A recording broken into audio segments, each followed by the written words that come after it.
Hello' বন্ধুসকল, আশা কৰোঁ ভালে আছে। আজি মই আপোনালোকক দেখাম কেনেকৈ আপোনালোকে আপোনাৰ মোবাইলৰ ফটোবিলাক ডিলিট হৈ গ'লে আকৌ ঘূৰাই আনিব পাৰিব।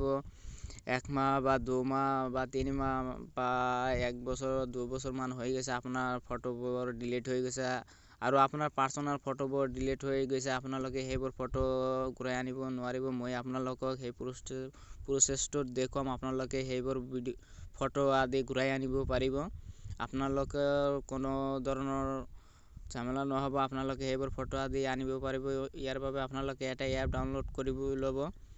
মই এপটো ডাউনলোড কৰাৰ পিছত দেখুৱাই আছোঁ। মই আগত ইয়াৰ কামটো দেখুৱাই আছোঁ। ইয়াৰ আগত এটা কথা কৈ লওঁ, মোৰ ভিডিঅ'বিলাক ভাল লাগিলে লাইক কৰি দিব আৰু নতুন ভিডিঅ' পাবলৈ হ'লে মোৰ চেনেলটো ছাবস্ক্ৰাইব কৰি দিব আৰু বেল আইকনটো বজাই দিব। আহক, এই এপছৰ ভিতৰত অহাৰ পিছত আপোনালোকে ইয়াত দেখিবলৈ পাইছে ষ্টাৰ্ট বেচিক ফটো স্ক্ৰীন। ইয়াত ক্লিক কৰি দিব। দিয়াৰ পিছত আপোনাৰ সন্মুখত এলাও অপশ্যন আহি যাব। এলাওত ক্লিক কৰি দিব। দিয়াৰ পিছত আপোনালোকৰ যিবোৰ ফটো ডিলিট হৈ গৈছে সকলোবোৰ ফটো ইয়াত শ্ব' হৈ যাব। আপোনালোকে দেখিবলৈ পাইছে মোৰ সকলোবোৰ ফটো ইয়াত শ্ব' হৈ গৈছে।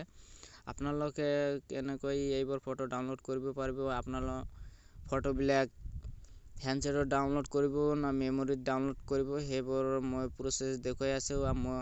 মই এটা ফটো লৈছোঁ। এই ফটোটো লোৱাৰ পিছত আপোনালোকে এই ৰিকভাৰী অপশ্যন আছে, ইয়াত ক্লিক কৰি দিব। দিয়াৰ পিছত আপোনালোকে দেখিবলৈ পাইছে ইয়াত এই 2 নম্বৰ অপশ্যনত আছে save the files to a custom location on your device. ইয়াত ক্লিক কৰি দিব। দিয়াৰ পিছত আপোনালোকে ক্লিক কৰি দিয়াৰ পিছত আপোনালোকে ইয়াৰ পৰাই হেণ্ডছেট অপশ্যনটো পাই যাব। আপোনালোকে যদি মেমৰি অপশ্যনত ফটোটো ছেভ কৰিব বিচাৰে তেনেহ'লে ইয়াত 3 ডট আছে, ইয়াত ক্লিক কৰি দিব। ইয়াত হাইড ইণ্টাৰনাল ষ্ট'ৰ ইয়াত ক্লিক কৰি দিব। দিয়াৰ পিছত আপোনাৰ সন্মুখত আকৌ আবাৰ 3 লাইনছ আছে, ইয়াত ক্লিক কৰি দিব।